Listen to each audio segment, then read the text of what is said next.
May your choices reflect your hopes and not your fears.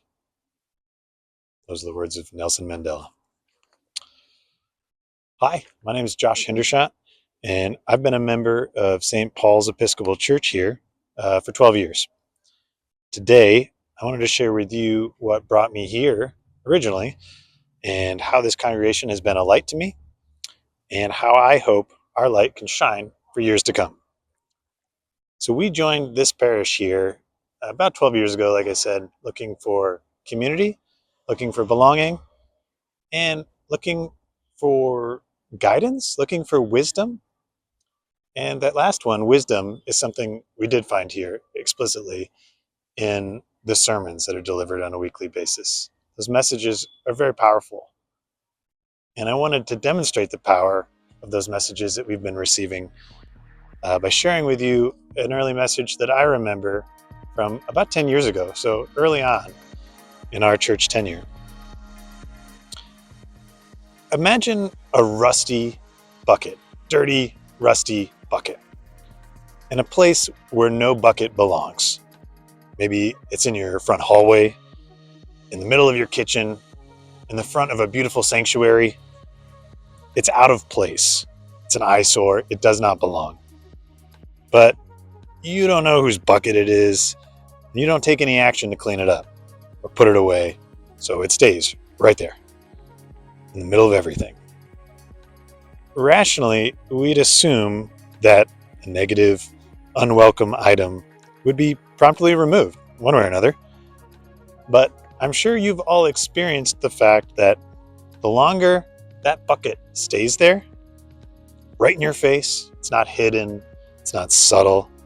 After a few days, a few weeks, years even, of that bucket having a place in the middle of your life, can actually start blending in with the woodwork, becoming, if not invisible, ignored, overlooked, accepted. This bucket represents ignorance. It represents intolerance. It represents the straight up hate that we've seen recently. It represents bias and it represents complacency. No one should be proud to be associated with these things. And yet, like that rusty bucket that's been present right in front of us for so long, we all, to some degree, have grown accustomed to these ills and perhaps even accepted them as inevitable. So, why do I choose to support St. Paul's?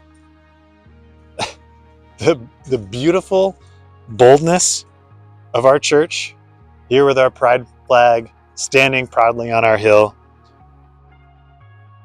The great thing is the work that we do to remove the bucket.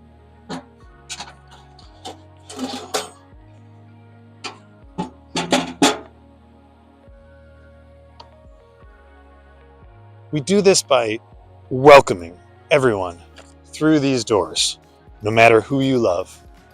We do this over there by serving meals on Sunday evenings at our Fishes and Loaves community suppers. We do this by loving our Livingston County neighbors, all of them. The immigrant neighbor, the doubting neighbor. We acknowledge our privilege and we work with those to serve and advocate for those who need us. All of these actions and so much more show the world that St. Paul's is proudly the city on the hill and that we're striving to be bearers of light. The bucket, it represents actually two troubling truths. First, it inherently represents terrible behavior on its face. But second, and more sadly, like you saw, in addition to being a problem in and of itself, the bucket hides our light. It hides the light of our love. It hides the light of our shared joy. It hides the light of our powerfully effective empathy and our forces for good. This light, of course, is you. And it's me. And it's St. Paul's And it's the goodness that's in everyone's heart. So how do I hope that my support will help our light shine for the years to come?